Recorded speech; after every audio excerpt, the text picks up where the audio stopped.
Two neighbors, same street, same crisis. One family makes it through day 7, eating hot meals, staying warm, water running clean. The other is standing in a gas station line at 3 in the morning, hoping someone would trade batteries for cash. What separated them? Not money, not a massive stockpile, just one principle that changes everything. The 80-20 rule for survival. And if you get this wrong, every dollar you spend on prepping gear is wasted. Stay with me because I'm going to show you exactly which 20% of your preps will carry you through 80% of real emergencies. And I promise you, what most preppers focus on isn't even in that 20%. I'm Zach, and I've been prepping since 2012. Back then, I made every mistake in the book. I bought gear I never used, I stored food I never rotated, I spent money on things that looked tactical but did nothing when it mattered. Over the years, I learned the hard way what actually works. Not from YouTube, from trial and error. From studying real collapses in Venezuela, Argentina, the Balkans. From power outages in my own neighborhood. And what I discovered is this: most preppers are preparing for everything and ready for nothing. Here's what I mean. You've probably heard of the Pareto principle. Italian economist named Vilfredo Pareto noticed that 80% of Italy's land was owned by 20% of the population. Then he looked at his garden and saw 20% of his pea plants produced 80% of the peas. This pattern shows up everywhere. In business, 80% of sales come from 20% of customers. In your closet, you wear 20% of your clothes 80% of the time. And in prepping, 80% of your survival outcome depends on just 20% of what you do. The problem is, most preppers don't know which 20% matters, so they buy everything. 50 different kinds of fire starters, 18 bug-out bags, a decade's worth of freeze-dry lasagna. And when the power goes off for 3 days, they realize they can't find their flashlight, their water filter is still in the package, and they never learn how to cook rice without a rice cooker. That's not prepping. That's shopping. And shopping doesn't save lives. Focusing on the critical 20% does. So let's start with the first 20%, your core gear. When I say gear, I don't mean gadgets. I mean the handful of tools that solve real problems in actual emergencies. And here's the truth.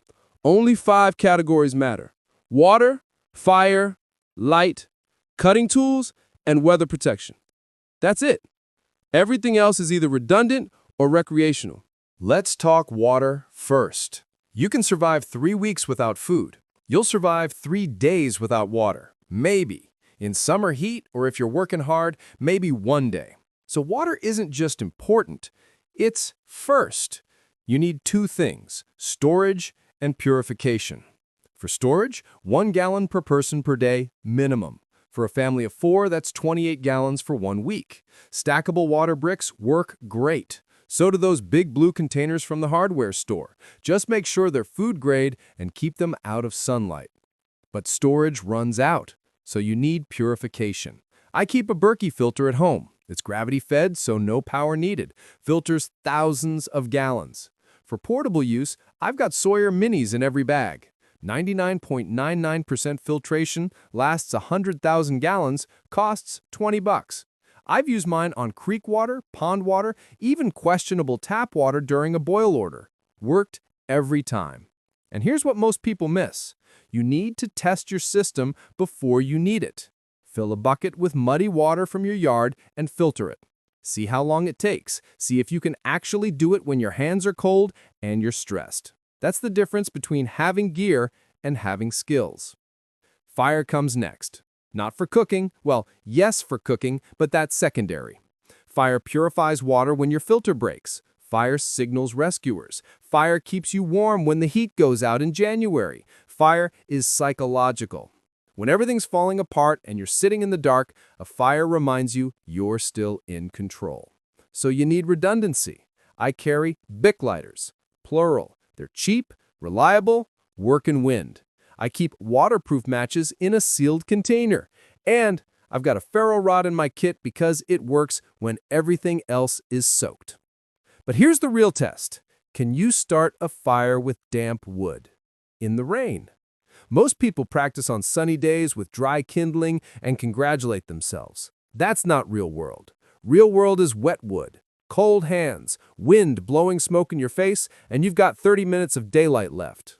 Practice that. Find some birch bark, learn where fat wood grows, keep cotton balls soaked in petroleum jelly in a film canister. These things actually work when conditions are bad. Light is underrated until you need it. Your phone flashlight dies in 4 hours. Then what?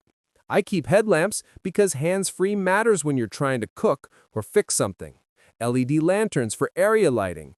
And I've got a solar panel that charges AA batteries because every light I own runs on AA. Standardization matters. Don't have half your stuff on AAA, half on CR123, half on rechargeable lithium you can only charge with a dead laptop. Pick one battery type and stick with it. Cutting tools. You need a good fixed blade knife and a multi-tool. That's it. Not a samurai sword, not a tactical tomahawk, a knife you can sharpen that holds an edge that you've actually used for real tasks. I've had the same Mora knife for 8 years. Cost me $15. I've processed firewood with it, opened cans, cut cordage, cleaned fish. It's not Instagram pretty, but it works. And a Leatherman because sometimes you need pliers or a screwdriver and a knife won't cut it. Last category, weather protection. This is clothing, and most people ignore it completely. They think about food and water and forget that hypothermia kills faster than starvation. You need base layers for cold, waterproof outer layers for rain, a good hat because you lose most of your heat through your head, gloves that actually let you use your hands, and extra socks. Always extra socks. Wet feet lead to blisters. Blisters lead to infection. Infection leads to immobility. In a collapse scenario, that's a death sentence. So that's your core 20% of gear. Water filtration, fire starting, light sources, cutting tools, weather protection. If you master those 5 things, you're ahead of 95% of people when disaster hits. Everything else is nice to have. These 5 are need to have. But gear without skills is just expensive junk, which brings me to the second critical 20%. Skills. And here's what's wild. Skills can't be stolen, they can't break, they don't need batteries. Once you learn them, they're yours forever. So which skills matter most? Fire making in real conditions. I already mentioned this, but it's worth repeating. Most people can start a fire with a lighter on a sunny day. That's not enough. You need to be able to do it in the rain, with damp wood, when you're cold and tired. I practice this deliberately. I'll go out in bad weather just to see if I can get a fire going. And you'd be surprised how hard it is until you've done it a few times. Learn to identify natural tinder. Birch bark peels off in sheets and burns even when wet. Fat wood is pine that's full of resin. It lights with a spark. Cattail fluff works great if you keep it dry. These are things you find in nature when your store-bought fire starter runs out. Water sourcing and purification. A filter is great, but what if it breaks? Can you boil water? Do you know how long to boil it? 1 minute at sea level? 3 minutes if you're at altitude. Can you collect rainwater? Do you know how to dig a seep well to find groundwater? Can you identify clean water sources versus contaminated ones? These aren't theoretical questions. In a real emergency, your bottled water runs out fast. Knowing where to find more and how to make it safe is Survival 101. Basic first aid. Not just Band-Aids, real trauma skills. Can you stop severe bleeding? Do you know when to use a tourniquet and when not to? Can you splint a broken bone? Treat a burn? Perform CPR? In a collapse, there's no calling 911. You are the medic. I took a wilderness first aid course a few years back. Best money I ever spent. It's not just about knowing what to do. It's about staying calm when someone's bleeding and panicking. That's a skill you can't learn from a book. Navigation. If GPS goes down, can you use a map and compass? Do you know how to find north without either? The sun rises in the east and sets in the west. Moss grows on the north side of trees. Well, sort of. It actually grows on the shadiest side, which is usually north, but not always. Point is, you need backup navigation. And you need to practice it before your phone dies and you're lost. Situational awareness. This is the skill nobody teaches, but everyone needs. It's the ability to read a room, scan for exits, notice who's watching you, sense tension before it becomes violence. I learned this living in a rough neighborhood. You develop an instinct for when something's wrong. and that instinct keeps you out of bad situations before they start. Walk into any space and immediately identify 2 exits. Watch hands, not faces. If a crowd feels tense, leave. Don't wait to see what happens. Those 5 skills, fire in real conditions, water sourcing, first aid, navigation, situational awareness. They're free to learn. They can't be stolen, and they'll save your life when your gear fails. Now, let's talk about the third 20%. And this one's uncomfortable because most preppers don't want to hear it. The most important prep isn't your gear or your skills. It's your mind. Mindset is what separates survivors from casualties, and most people don't train it at all. Here's why mindset matters. You can have all the food and water and gear in the world, but if you panic when things go sideways, none of it helps. I've seen this firsthand. During a power outage a few years back, some neighbors were calm. They lit candles, cooked on their camp stove, played cards with the kids. Others were losing their minds by hour 2, pacing, arguing, making bad decisions. Same situation, different mindset, different outcome. So what makes up a survival mindset? First, stress inoculation. You need to get uncomfortable on purpose before you have to. Go camping in bad weather. Do a 24-hour fast. Walk into a crowded place and force yourself to scan for exits. Make your brain operate outside its comfort zone, because the first time you feel real fear should not be when the stakes are life and death. I do a blackout drill with my family twice a year. We shut off the main breaker and live without power for 48 hours. It's not fun. That's the point. We learn what works and what doesn't. We find the gaps in our plan. And when the real thing happens, we've already done it. Second, decision-making under pressure. In a crisis, you don't have time to think through every option. You need to act. So train yourself now. Play the what-up game. If the power goes out for 3 days, what's your plan? If you can't get to your house, where do you go? If someone breaks in at night, what do you do? Walk through these scenarios mentally. Make decisions ahead of time, so when it happens, your brain goes on autopilot. Third, emotional control. Fear is contagious. If you lose it, your family loses it. I've learned to use breathing techniques when I'm stressed. 4 seconds in, hold 4 seconds. 4 seconds out, hold 4 seconds. Repeat. It forces your nervous system to calm down, and it works. I use it before difficult conversations, during emergencies, anytime I feel panic creeping in. Fourth, detachment from normal. This is the hardest one.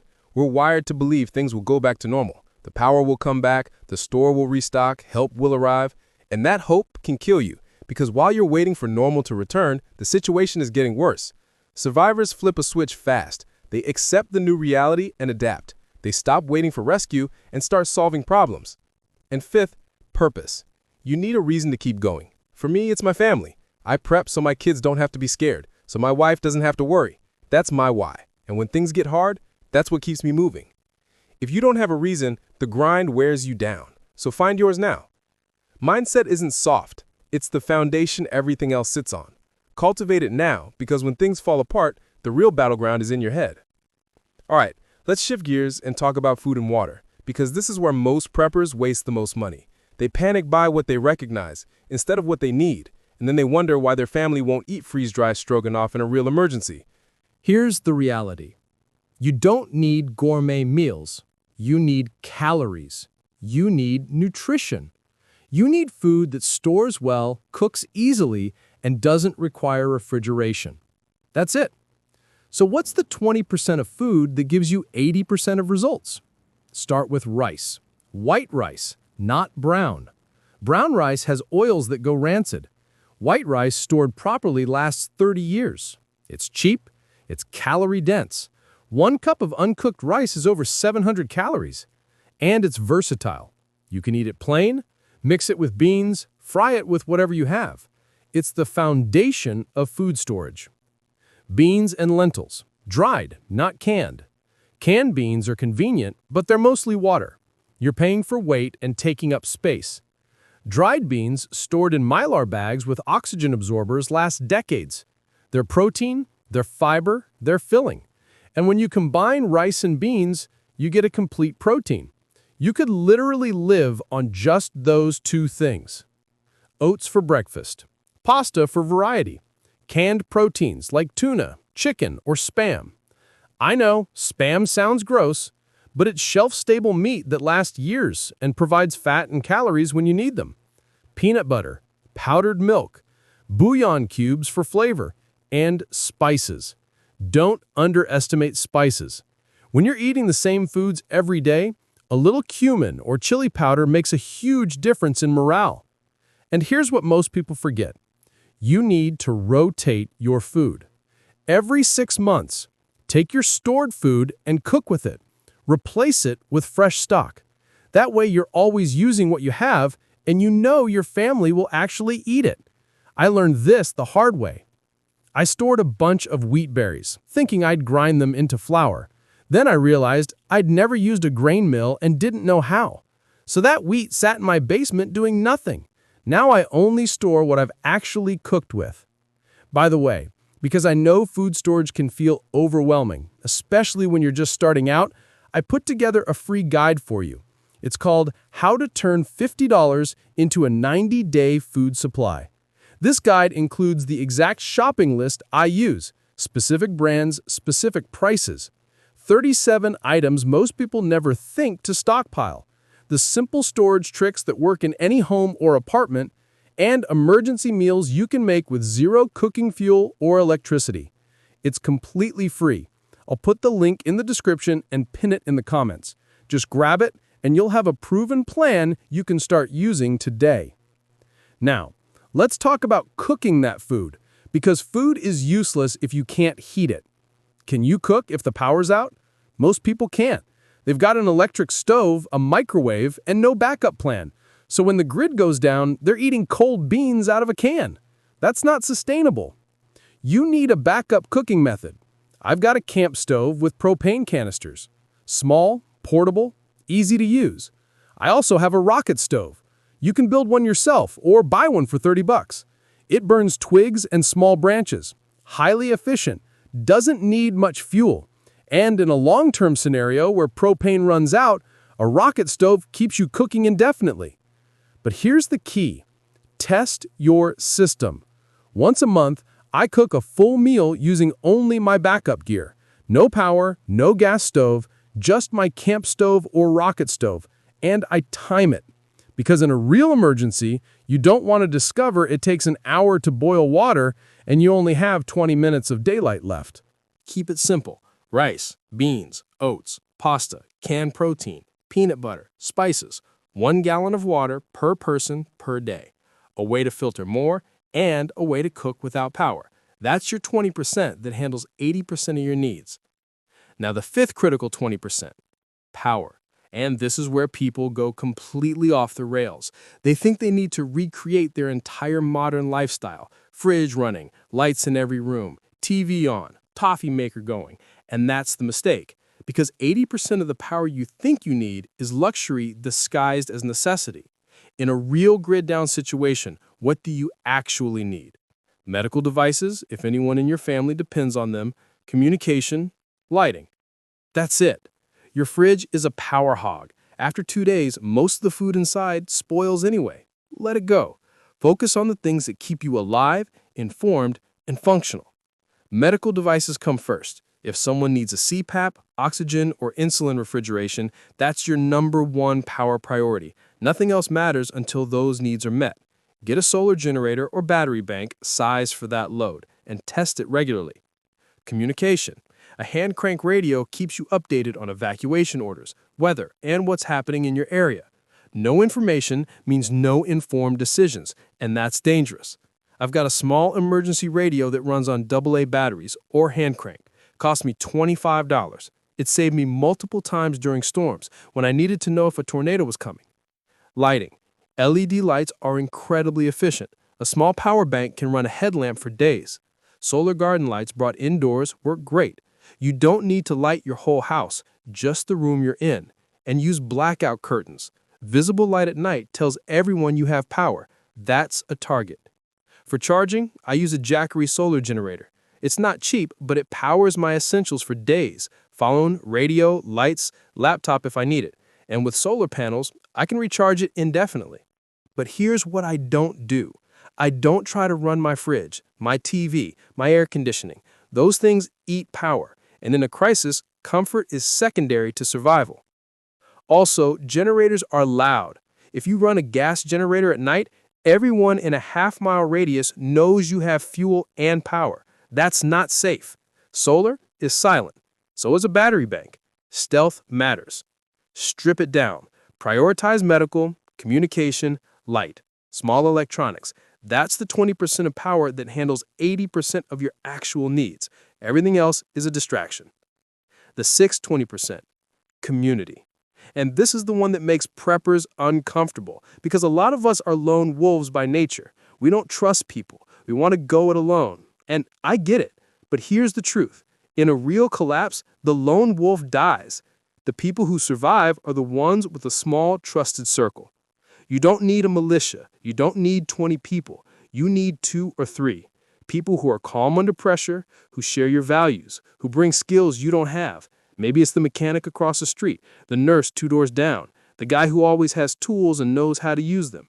These are the people who watch your back while you sleep, who share information, who help you solve problems you can't solve alone. I'll be honest, community is hard. People panic, people steal, people make bad decisions. But if you've built relationships before disaster strikes, you've created a buffer most preppers don't have.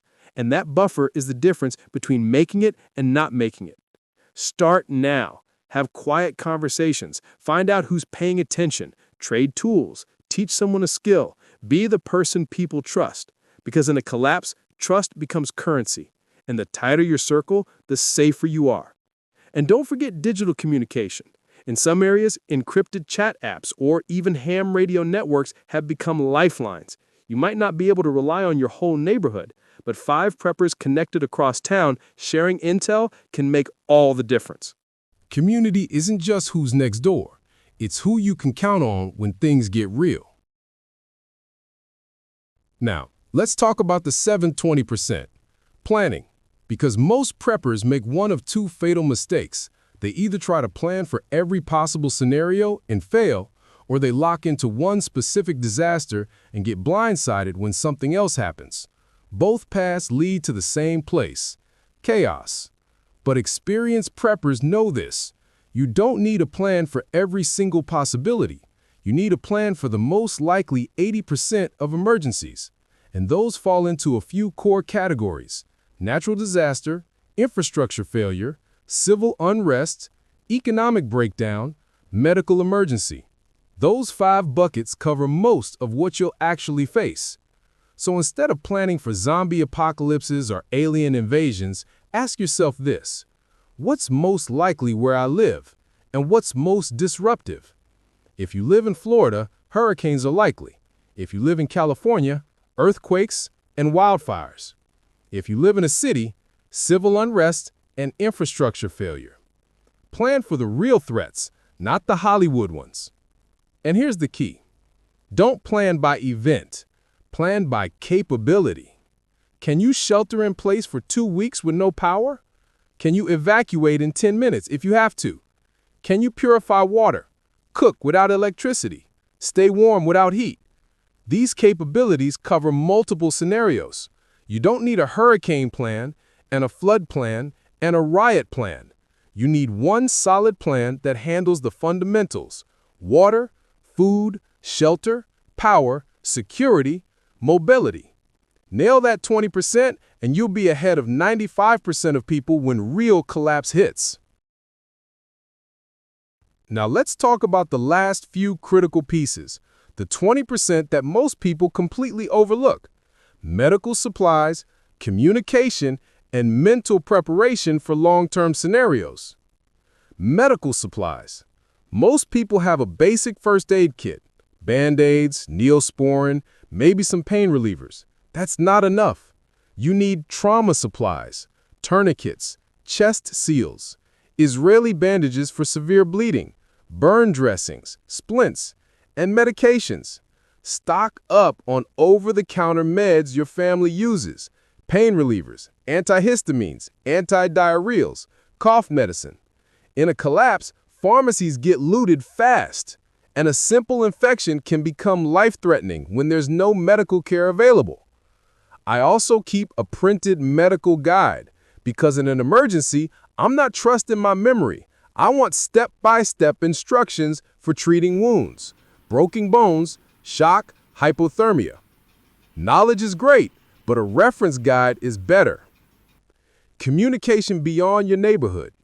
Most people think about face-to-face or maybe walkie-talkies, but in a widespread disaster, being able to communicate beyond your immediate area is huge. Ham radio is the gold standard. It requires a license and some learning, but it lets you talk to people hundreds of miles away, get updates, share information, coordinate. If you're serious about prepping, get your ham license. If ham radio feels like too much, at least get a good quality two-way radio with extended range. And make sure your core group all has the same model so you can communicate. Mental preparation for long-term. This is different from short-term mindset. Short-term is about staying calm in a crisis. Long-term is about endurance. Because a 3-day power outage is one thing, a 3-month collapse is another. You need routines, structure, something to give your days meaning when there's no work, no school, no normal schedule. Read books, play games, have projects. These things keep your mind occupied and prevent despair. Also, build flexibility into your preps. Don't just assume you'll stay home. Have a bug-out plan. Don't just assume you'll bug out. Have a shelter-in-place plan. Real life is unpredictable. The more flexible you are, the better you adapt. And one more thing, don't advertise your preps. Operational security matters. The neighbors don't need to know you have 6 months of food stored. Your coworkers don't need to know you can purify water. Keep it quiet. Because in a collapse, the people who know you're prepared are the ones who show up at your door asking for help, or worse, demanding it. So let's recap. The 80-20 rule says 80% of your survival outcome comes from 20% of your preps. And that 20% is this: core gear, water filtration, fire, light, cutting tools, weather protection.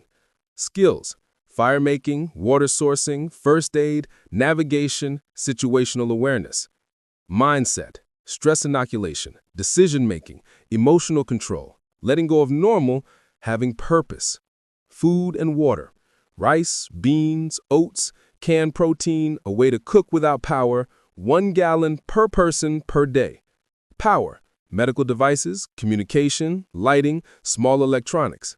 Community, 2 or 3 trusted people who have your back. Planning, capabilities, not events. Simple, flexible, tested. Medical supplies, trauma gear and OTC meds. Communication, radio and backup methods. Long-term mental endurance, structure and routines. That's it. That's the 20%. Everything else is extra. And here's what I've learned after more than a decade of prepping. The people who survive aren't the ones with the most gear. They're the ones who focused on what matters, who trained their skills, who built their mindset, who kept it simple and tested their plans. So I want to hear from you. What's in your 20%? What's the one piece of gear or skill or habit you swear by? The thing that's proven itself over and over. And just as important, what did you realize was dead weight? Drop it in the comments. Your experience might help someone else focus on what actually works. And if you haven't grabbed that free guide yet, the link's in the description. It's how to turn $50 into a 90-day food supply. Exact shopping list, specific brands, proven system. Completely free. Just grab it and start building your foundation today. If this video helped you, hit that like button. Share it with someone who's just getting into prepping. Subscribe if you want more practical, no-nonsense survival content. And remember, prepping isn't about fear. It's about being ready so you can stay calm when everyone else is panicking. It's about taking responsibility for your family's safety. And it's about focusing on the 20% that actually matters. Stay calm, stay ready, and I'll see you in the next one.